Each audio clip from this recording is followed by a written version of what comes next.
Natmoy, Ya. kita kan udah pernah dikasih tahu sama Om Hao ya. Kalau nggak salah tiap orang tuh emang punya kodam. Iya. Bahkan kita juga udah pernah dikasih tahu kan sama Om Hao, masing-masing dari kita kodam kita tuh apa. Iya, Ya, benar. dibacain gitu. Iya, lo inget gak Moy? Apa kodam lo? Kalau nggak salah gue kata Om Hao tuh kodam gue kayak orang lama gitu ya, kayak kesatria gitu, kayak pakai kostum besi gitu loh. Lo apa Nat? Kalau gue tuh kayak leluhur gue zaman dulu gitu sih. I see. Gue sih ya percaya nggak percaya, cuman ternyata memang banyak orang-orang yang mengaku kalau mereka punya kodam. Termasuk salah satunya cerita gue ini nih. Dia tinggal sendirian di rumah dan dia dijagain sama kodamnya dia yang wujudnya adalah kakek-kakek. Kodamnya ini ngejagain dia dari makhluk-makhluk halus yang ada di rumahnya dia.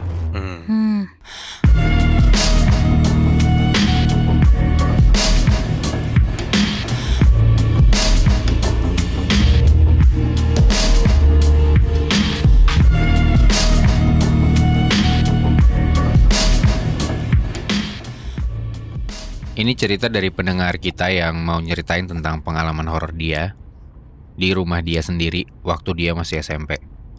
Namanya Anggra, dan ini nama asli ya.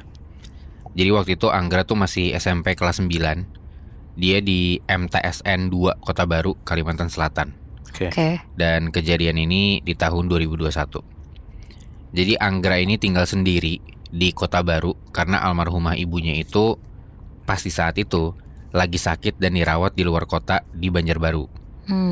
Jadi akhirnya si Anggra ini tinggal sendirian di rumah dia di Kota Baru itu. Nah Anggra ini dia bilang dia tuh punya sejenis kodam. Wujudnya tuh kakek-kakek, pakai baju warna putih, kancing kerahnya tuh kebuka, dan ya bentukannya tuh kalau kata Anggra itu kayak petani, karena dia tuh sambil bawa cangkul. Nah kata Anggra, sebenarnya kodamnya dia ini warisan dari bokapnya yang dikasih ke dia. Jadi nyokapnya Anggra ini sakit karena 2 faktor Moy. Karena medis dan juga katanya karena hal mistis. Ya. Kiriman dari orang yang gak suka sama nyokapnya ini. Jadi diobatin dan dirawat di Banjarbaru itu. Dan kata orang-orang, rumah yang di Kota Baru ini nih, yang dia tinggalin, itu udah jadi kerajaan setan gitu Moy. Anjing. Tapi karena Anggra punya sejenis kodam yang dia bilang, jadi udah dipagarin gitulah sama ustadz dan orang pintar. Jadi ya dia bilang aman lah rumahnya dia. Maksudnya rumahnya dia yang aman gitu ya. Tapi tetap Anggra tuh ngerasa beberapa kali digangguin. Bahkan ya sering, gak cuman kadang-kadang gitu ya. Dan itu kejadiannya beda-beda. Jadi kadang-kadang nih, tiap subuh Anggra tuh bangun buat sholat subuh. Dia ngeliat di luar tuh ada cangkul nancep gitu di halaman rumahnya dia. Tapi posisinya kebalik. Ya. Di situ dia nggak takut, tapi malah tenang. Karena dia tahu kalau itu adalah cangkul kodamnya dia. Yang kayaknya sengaja ditancepin buat bikin perlindungan gitu di rumahnya dia ini. Kadang tiap tengah malam, Anggra ini ngedenger ada suara cewek di bagian belakang rumah, di bagian kebun rumahnya gitu. Itu kayak nyanyi-nyanyi lagu barat kayak noni Belanda gitu. Nah tiap pagi ada aja tuh barang jatuh, dan Anggra bilang dia ngedenger kayak suara kuda. Wow. Pernah juga satu waktu Anggra ini habis makan malam sendirian, dan posisi meja makan dia tuh hadap-hadapan sama jendela yang arah keluar ke arah kebun di belakang rumah dia. Pas dia nengok ke depan ke arah jendela itu, Anggra ngeliat ada kuda hitam yang ngeliatin dia. Anggra kaget dan gak ngelanjutin makannya dia. Tiba-tiba di samping Anggra muncul tuh kodamnya dia. Kata kodamnya kayak gini, "Saya akan nemenin kamu nak malam ini," kata gitu. Nah di saat itu Anggra tenang, karena emang malam itu tuh chaos banget. Kacau, suara di dapur tuh sama di belakang kebun kayak perang gitu kata Anggra. Ada suara adu pedang, panah-panahan gitu. Pokoknya chaos lah. Dan malam itu Anggra berusaha tidur. Untungnya bisa, karena dia ngerasa tenang tuh. Dia ngerasa aman karena kodam media itu duduk di sebelahnya Anggra pas dia lagi tidur. Jagain ya. Iya. Keesokannya pagi sampai sekitar 1 bulan, cangkul kodamnya Anggra ini gak pernah dilepas dan selalu nancep di kebun depan rumah.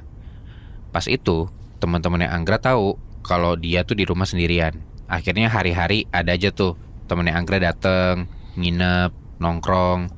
Makanya Anggra juga semakin tenang buat tinggal sendirian di rumahnya dia.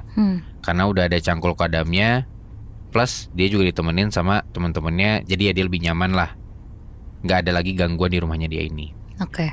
Dan by the way teman-temannya nggak bisa ngelihat cangkul kodamnya ya, cuma Anggra yang bisa lihat. Nah ada satu kejadian nih yang menurut Anggra tuh paling nyeremin. Jadi ada satu malam Anggra sama teman-temannya lagi nongkrong di rumah dia. Ada 4 orang temennya. Mereka nongkrong main game bareng sampai jam 12 malam. Ada satu orang milih nginep di rumahnya Anggra karena dia gabut di rumahnya sendirian. 2 orang yang lainnya pulang. Nah satu lagi nih temannya Anggra namanya Rizky. Dia tuh gak bawa motor dari awal. Jadi dia udah diteleponin sama ibunya, di chat juga gitu disuruh pulang. Rizky minta tolong lah ke Anggra buat dianterin pulang ke rumahnya dia. Anggra sebenarnya udah ngantuk, cuman karena kasihan tetap dianterin lah si temennya dia ini. Nah di tengah perjalanan Anggra keingat rumahnya Rizky ini tuh ngelewatin satu SMA yang terkenal di daerah Sigam. Nah rumahnya Rizky ini ngelewatin belakang SMA itu, jalan terus, ngelewatin gang, abis itu ngelewatin juga kayak hutan-hutan yang lumayan jauh dari sana Nat, Moy. Pas sampai depan gerbang SMA itu, Anggra bilang ke Rizky, "Ki, sampai sini aja ya, ngantuk banget sudah," katanya gitu. Nah Rizky keras, dia nggak mau ditinggalin sama Anggra gitu kan. "Alah Gra, anterin apa, tinggal masuk, nggak ada apa-apa kok," kata Rizky gitu. Lagi-lagi karena Anggra kasihan, ya udahlah, dia beraniin diri buat nemenin Rizky dianterin sampai ke rumahnya dia. Masuk, dan emang hawa jam 12 malam ngelewatin daerah itu tuh kata Anggra rasanya kayak diliatin dari arah pepohonan pas ngelewatin hutan-hutan itu. Dan hawanya kata Anggra dingin banget. Pas udah sampai depan rumahnya Rizky, dia turun. Tiba-tiba Rizky ini ngebalikin spion kaca motornya Anggra. Katanya, "Kalau takut balikin aja, aku biasanya gitu juga." Biar Kata nggak Rizky nengok gitu. ke belakang gitu ya. Biar nggak takut si Anggranya. Udahlah, pamitan. Anggra juga cabut. Dia coba nenangin diri. Dia coba atur nafas. Tiba-tiba si Anggra ini kaget sampai nelen liur gitu Nat, Moy. Karena dia ngedenger dari belakang dia jauh itu ada suara lonceng kring kring kring gitu. Gak tahu kenapa lonceng itu tuh makin nyaring dan kedengaran makin dekat. Pas Anggra nyoba buat arahin spion dia ke belakang, dia kaget banget karena dia ngelihat ada kuntilanak yang mukanya pucet. Anjing. Pupilnya tuh hitam, yang bagian hitamnya itu tuh pupil yang hitam itu tuh kecil di tengah, tapi bola matanya gede banget putih. Senyumnya lebar sampai ke pelipis dan giginya tuh kelihatan tajam-tajam. Kuntinya gede banget kata si Anggra, dan baju kuntinya tuh lebar banget. Dia terbang sampai cekikikan, hihihi gitu, sambil ada suara lonceng juga. Dan kunti itu ngejar Anggra. Anggra tancap gas, dia gas motor kenceng banget. Dan kuntinya pun tetap ngejar Nat, Moy. Sampai udah mulai deket banget. Kata Anggra, si kunti ini ngeluarin bau busuk yang kayak bau bangke. Aduh, ngeri banget bangsat. Sampai udah kelihatan gerbang SMA nih, Anggra makin tancap gas. Karena ngelewatin itu tuh, pokoknya ngelewatin SMA udah kayak jalan gede lah, udah bukan hutan-hutan dan gang lagi. Kunti yang di belakang Anggra ini kayak berhenti di gerbang sekolah, terus ngelambai-lambai tangan gitu. Terus si Kunti ini teriak dan ngomong, "Hati-hati ya, hahaha," kata gitu. Dan ketawanya tuh bukan kayak kuntilanak, tapi kayak suara laki-laki gitu loh. Udah nih, pas sampai di rumah, Anggra tuh sesek nafas dan keringetan banget. Sama temennya yang nginep ini dikasih air teh dan ditenangin lah. Anggra ngechat Rizky tuh di situ. Dia bilang pokoknya dia nggak mau nganter lagi. Kalau bisa, kalau misalkan emang mau pulang dan Rizky nggak bawa motor, ya bawa aja tuh motor gua, inti gitulah. Karena gua takut banget kan. Terus dibalas sama Rizky, "Kenapa dikejar Kunti ya?" Katanya gitu. Tahu Kok dia. tahu? Itu dia. Terus si Rizky ngomong, "Itu Kunti emang usil dan suka ganggu wilayah pohon gede di sana. Makanya aku minta anterin sampai rumah. Aku juga balikin spion kamu karena aku udah lihat dia nangkring di batang pohon gede itu." Katanya gitu. Terus. Satu kejadian lagi nih Nat, Moy, yang bikin Anggra tuh gak betah banget tinggal di rumahnya. Dia tuh pernah pas malam dia ngeliat di plafon kamar kakaknya dia yang bolong jam 3 pagi. Pas itu tuh dia kebangun, dia nyium bau amis darah. Ternyata itu tetesan darah gitu dari lubang plafon. Ternyata dari lubang plafon itu keluar kepala leak dan itu goyang kanan kiri dan kanan. Bangsat. Jam 3 pagi Nat, Moy. Semakin gak nyaman lah Anggra tinggal di sana. Berani, tapi ya menurut dia tetap gak nyaman lah. Buat dia tuh tiap malam digangguin sama makhluk-makhluk yang ada di rumahnya dia. Gangguannya juga berbeda dan dia gak bisa prediksi ya yang bakal gangguin gue siapa dan bakal kayak gimana nih.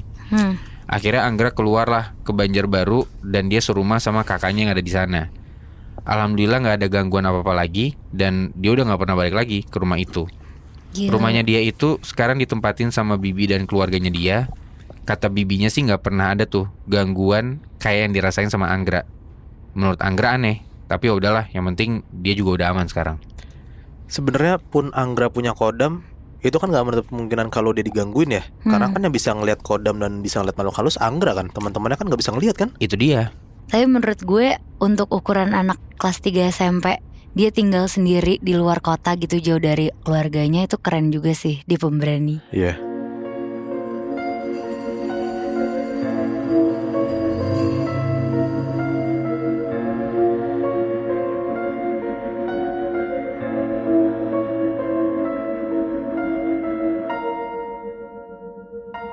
Gue mau ceritain kejadian terjadi waktu pas tanggal 23 Juli 2019, tepat di hari ulang tahunnya Salma.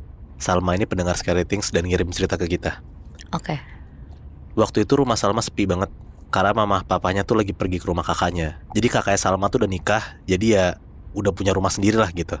Jadi bokap nyokapnya si Salma tuh lagi jengukin kakaknya. Nah, nyokap bokapnya Salma itu pergi dari pagi waktu pas Salma masih tidur. Pas Salma bangun jam 11 siang, dia mandi tuh. Dia mikir kayak mau ke rumah temennya aja. Soalnya di hari itu dia tuh gak sadar kalau dia ulang tahun, Nat. Jadi dia tuh kayak jalanin hari-hari biasa aja lah gitu. Udah tuh dia mandi, OTW siap-siap, terus sampai rumah temennya jam 2 siang. Pas dia nyampe rumah temennya, biasalah temennya tuh surprisein gitu, kayak lemparin telur, tepung terigu, air, terus dia lempar ke kolam renang temennya. Pokoknya ya kayak biasalah Salma disurprisein sama temen-temennya di situ. Udah beres acara, singkat cerita, udah sekitar jam 5:30-an, Salma tuh dicat sama kakaknya kalau ternyata nyokap bokapnya Salma itu mau nginep di rumahnya kakaknya. Nah akhirnya sore itu Salma minta teman-temannya buat nginep karena dia tahu nih sendirian nih di rumah gitu. Nah untungnya teman-temannya pada mau tuh. Sedih juga ya sendirian di hari ulang tahunnya dia. Iya. Nah tapi untungnya teman-temannya mau nih nginep di rumah Salma berlima nih ya. Udah tuh sore jam 6 mereka cabut lah ke rumah Salma. Nongkrong di rumah Salma sampai sekitar jam 12-an malam. Temennya tuh ada namanya Yabi, ngomong ke Salma dan teman-temannya buat ngajak cerita-cerita serem. Ya biasa lah anak nongkrong kan suka cerita horor ya kayak kita gitu. Salma jawab nih omongan si Yabi. Oh iya, gue mau ceritain kejadian gue alamin waktu pas gue dilempar ke kolam sama kalian. Itu berarti Tadi waktu pas ulang tahun itu. Nah pada bingung lah kayak, maksud lo kenapa? Gimana emang? Dijawab sama Salma nih. Waktu pas gue dilempar ke kolam sama kalian, gue kan tenggelam agak lama tuh. Nah di dalam air, gue tuh ngerasa kayak ada yang megang pundak gue, kayak narik ke dalam. Terus pas gue mau naik ke atas, kaki gue tuh ditarik ke dalam. Dan yang narik ke dalam itu tuh kayak ada sosok yang rambutnya panjang banget. Oh shit. Nah ada satu temennya Salma bilang, namanya Bara nih, beneran lu ngarang lu ya gitu. Nah Salma jawab lagi, sebenarnya gue mau langsung cerita ke kalian, cuman kan lagi seru, gue takutnya malah jadi ngeberantakin acara gitu. Nah satu temennya Salma lagi namanya Umar ngomong kayak gini, yaudah gini deh, kalau misalnya emang cerita lu bener, lu kan bisa ngundang makhluk halus, coba deh masukin sosok itu ke badan gua. Nah jadi BTW Salma tuh punya kelebihan atau mungkin indigo lah gitu ya. Nah kalau Salma itu tuh bisa masukin makhluk halus ke badan orang buat interaksi. Wah anjing. Nah di situ Salma pun sebenarnya udah tahu kalau ada sosok nih, cewek rambutnya panjang, mukanya serem, matanya gede, badannya kayak jenglot gitu Nat. Kulitnya keriput kena air dan badannya kecil. Nah sosok itu tuh yang narik Salma ke dalam kolam. Oke. Udahlah akhirnya Salma dan teman-temannya berlima nih duduk kayak saling hadap-hadapan gitu. Salma ngadep Umar dan 3 temenan lagi duduk di belakang Salma. Yang mau dimasukin sosok kan si Umar ya, makanya Salma sama Umar tuh ada pada depan duduknya. Salma di situ langsung merem dan kayak dia tuh berusaha buat masukin sosok cewek ini ke badannya Umar yang gue nggak tahu lah cara gimana karena dia nggak jelasin di cerita kita ini. Pokoknya intinya setelah dimasukin si sosok ini ke badan Umar, tiba-tiba Umar ngomong kayak, beraninya kau masukin saya ke badan orang ini. Nah Salma bilang kayak, maaf ini siapa? Saya cuma mau tahu. Nah sosok di dalam badan Umar tuh ngomong kayak, memangnya apa urusanmu? Akan aku bawa orang ini ke tempatku. Nah orang ini tuh maksudnya si Umar ya. Nah beres ngomong kayak gitu, sosok ini tuh ketawa kencang banget kayak kuntilanak Nat. Anjing. Nah denger sosok yang di dalam badan Umar ngomong kayak gitu, tiba-tiba penglihatan Salma tuh kayak hitam. Dia gak bisa lihat apa-apa. Terus Salma tuh pingsan. Gak gitu lama Salma bangun Tapi pas dia bangun tuh dia ngerasa kayak di tempatnya tuh sepi gitu, kayak beda alam gitu. Dia melakin matanya, dia cuman bisa ngelihat hitam. Depan, belakang, kanan, kiri tuh hitam. Dan Salma tiba-tiba dengar suara kayak ada suara cewek cekikikan ketawa. Dan ada suara bilang kayak, kamu tidak akan bisa lagi balik ke tempatmu. Kamu udah kutarik ke tempatku. Sambil ketawa tuh sosok itu. Di situ Salma nggak bisa ngapa-ngapain lagi selain berdoa aja tuh. Dia udah ketakutan banget kan. Pas dia lagi berdoa, tiba-tiba kayak ada cahaya putih kecil dari depannya. Makin lama cahaya itu tuh makin gede banget. Dan Salma bisa ngelihat kayak ada sosok kakek-kakek keluar dari cahaya itu. Si sosok itu datang nyamperin Salma dan ngomong, jangan main-main kayak gini, kasihan kamu dan temanmu. Sekarang kamu baca Al-Fatihah 1 kali, tahan nafas, syahadat 7 kali dan tahan nafas. Mintalah ke Allah supaya kamu dibebaskan dari kegelapan ini. Nah, dengar si sosok kakek itu ngomong kayak gitu, akhirnya Salma baca doa, diikutin lah semua yang kakek itu bilang ya. Dan dia langsung sadar. Dia ngeliat lah kalau teman-teman tuh panik nanyain Salma kenapa gitu. Soalnya ternyata kata teman-temannya Salma, waktu pas Salma pingsan itu, Salma tuh nggak nafas Nat. Ya teman-temannya panik lah, dikira kayak temennya meninggal kan. Iya benar. Nah belum juga Salma tuh sepenuhnya sadar, tiba-tiba Salma dan teman-temannya tuh ngerasa kayak di rumah Salma itu tuh goyang kayak gempa bumi, disusul kayak ada suara kayak orang-orang ribut gitu. Anjing chaos. Nah mereka tuh cuma bisa bengong sambil tatap-tatapan, nyaksin kejadian orang ribut itu tanpa, ya teman-temannya kan nggak bisa ngeliat apa-apa kan. Tapi teman-teman tuh bisa denger tuh, ada kayak suara chaos, ada kayak suara, ada kayak berasa gempa gitu. Dan ternyata yang bisa ngelihat sosok-sosok kan Salma doang ya. Salma tuh bisa ngelihat kalau kodam penjaganya Salma tuh lagi berantem sama sosok yang nyulik Salma ke tempat gelap itu. Nah yang Salma lihat itu tuh udah puluhan jin, puluhan setan lagi kayak berantem tawuran gitu Nat. Pokoknya tuh chaos banget lah, dan suara tuh jelas banget kedengeran. Walaupun teman-teman Salma nggak bisa ngelihat, cuman tadi gue bilang tuh, semua orang di rumah Salma tuh bisa ngerasa kalau hawa rumahnya Salma tuh aneh banget gitu. Kejadian itu berlangsung lama banget, sampai sekitar jam 2:30 pagi. Waktu pas 2:30 pagi, azan awal tuh berkumandang tuh. Nah pas banget azan awal berkumandang 2:30 pagi, sosok-sosok yang lagi tawuran lah mungkin anggapannya, itu tiba-tiba hilang gitu aja. Udah nggak ada sosoknya dan udah nggak ada suaranya. Dan Umar sadar tuh di situ, langsung ngomong kayak, anjing gue nggak mau nginep rumah lu lagi dari sekarang ya gitu. Pokoknya marah lah dia. Akhirnya setelah kejadian itu mereka tuh langsung wudu, mereka tuh sholat berjamaah dan berdoa buat minta perlindungan lah. Dan semenjak saat itu akhirnya Salma dan teman-temannya beneran gak berani lagi tuh ngelakuin hal-hal yang berbau mistis kayak yang tadi itu. Tapi akhirnya si sosok perempuan itu gimana Muy? Udah hilang untungnya Nat. Gak balik-balik lagi dia? Untungnya enggak, karena kan dia tahu tuh kalau ternyata hal itu kan emang gak boleh dilakuin gitu. Untung diselamatin sama kodamnya Salma. Kalau misalnya Salma ngelakuin itu lagi, gue nggak tahu ya, mungkin bisa jadi sosok itu datang lagi. Iya. Gue penasaran sih. Walaupun memang mungkin Salma udah mikir nggak akan ngelakuin hal-hal kayak gitu lagi ya. Tapi secara tidak sengaja pasti dia melihat dan kejadian-kejadian tentang hal-hal mistis masih dirasain dong ya. Pasti.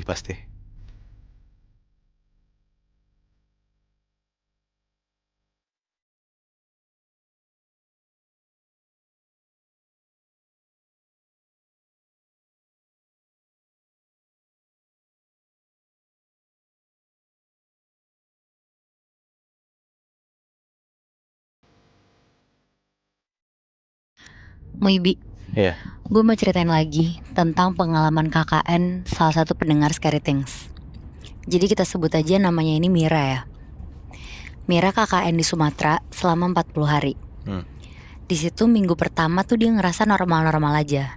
Sampai akhirnya masuk ke minggu kedua dia mulai ngerasain sesuatu yang aneh. Jadi Mira tuh mimpi kalau di dalam rumah tempat dia tinggal selama KKN itu tuh dia ngeliat ada kerisnya. Dan besokannya dia langsung nanya tuh ke warga setempat. Katanya emang bener nih ada keris di rumah yang ditempatin Mira. Dan ternyata lokasi kerisnya itu tuh disembunyiin di kolong lemari tempat Mira sama teman-teman ceweknya tuh tidur. Di situ pada langsung diem, terus kayak ngerasa apa yang dimimpiin Mira nih emang bener kali ya gitu. Terus ada satu temennya Mira yang ngomong kalau Mira tuh ada yang jagain. Dan emang di sekitar posko tuh lagi banyak banget didatengin sama makhluk halus gitu. Terus ada lagi, katanya temen kelompok Mira yang cowok pernah ngelihat anak kecil sekitar jam 1 malam, kayak umurnya tuh 6-8 tahun gitu, lari-larian, terus geder-geder pintu rumah di posko itu. Terus kata teman Mira yang bisa ngeliat itu, katanya anak kecil itu tuh ngikutin si Mira. Nah, karena si anak kecil ini tuh ngerasa kalau si auranya si Mira tuh aneh banget, kayak wangi, terus kayak ada penariknya gitu. Nah, karena si Mira ngerasa terancam, dia akhirnya nelfon ibunya. Terus kata ibunya, nanti dia bakal nanya ke ustadz yang biasa ngobatin orang dari hal-hal gaib. Ya. Terus udah tuh, singkat cerita, beberapa hari setelahnya, ibunya tuh nelfon Mira. Dia bilang, dia tuh habis cerita sama ustadz itu. Dan ternyata emang bener tuh, kalau si Mira tuh diikutin sama sosok anak kecil, bahkan lebih banyak lagi. Jadi Mira di situ akhirnya langsung dikirimin ayat-ayat ruqyah dari jauh, dan Mira juga disuruh untuk rajin ibadah. Terus akhirnya di situ Mira ngerasa tuh, setelah dia ngelakuin itu semua, dia ngerasa udah gak ada gangguan lagi. Tapi gak taunya malam Jumat beberapa hari setelah itu, Mira tuh kayak nantangin si temennya yang bisa ngeliat itu. Mira bilang kalau dia tuh pengen ngeliat kodam temennya itu di malam Jumat. Yang udah dia diikutin masih mancing buat kayak gitu ya? Iya, karena dia tuh ngerasa udah gak kenapa-napa kan. Nah, katanya si temennya ini tuh punya kodam yang dia dapat pas lagi situasi mendesak. Terus akhirnya katanya si temennya itu tuh boleh, dan Mira disuruh nunggu yang lain tidur dulu. Terus akhirnya sekitar jam 1 pagi, Mira sama beberapa temennya tuh penasaran juga nih mau ngeliat kodam si temennya ini.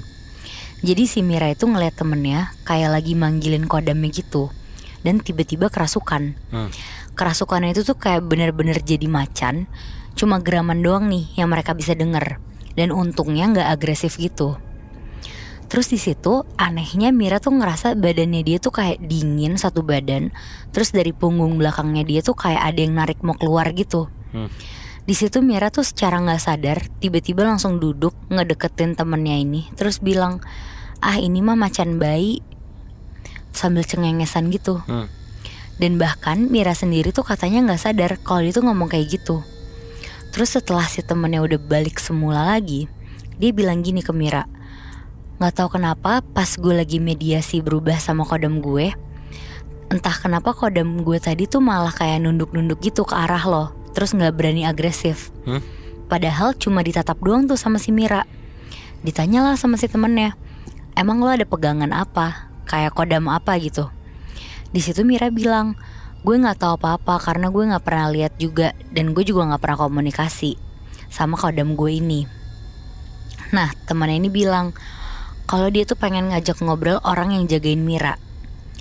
Dan akhirnya di malam itu juga, pas semuanya udah pada tidur, terus Mira tuh di situ tutup mata dan temennya tuh kayak ngegumamin ayat-ayat gitu. Tapi pas Mira merem, di situ si Mira nih ngerasa badannya bener-bener kayak ada yang ngendaliin gitu. Tangannya gerak-gerak sendiri kayak mau nari. Terus badannya tuh jadi kerasa pegel banget. Tapi di situ Mira tuh nyoba nahan, dan gak sampai 20 menit. Terus temannya Mira nih nyuruh Mira buka mata. Dan katanya di situ tatapannya Mira itu tajam banget. Terus si Mira nih bilang ke temennya, gak usah buka-buka nyari tahu soal aku, gak bakal bisa kamu ngebukanya. Jadi itu tuh yang ngomong bukan Mira, tapi kodamnya si Mira, Muibi. Iya. Terus gak lama dari situ badannya Mira tuh lemes, terus dia langsung gak sadar gitu. Dan ternyata katanya si temennya ini ada 3 sosok yang ngikutin Mira. Yang pertama tuh anak kecil itu tuh katanya karena dia tuh seneng aja sama Mira. Terus ada lagi nenek-nenek jalan bawa tongkat, terus agak bungkuk gitu jalannya.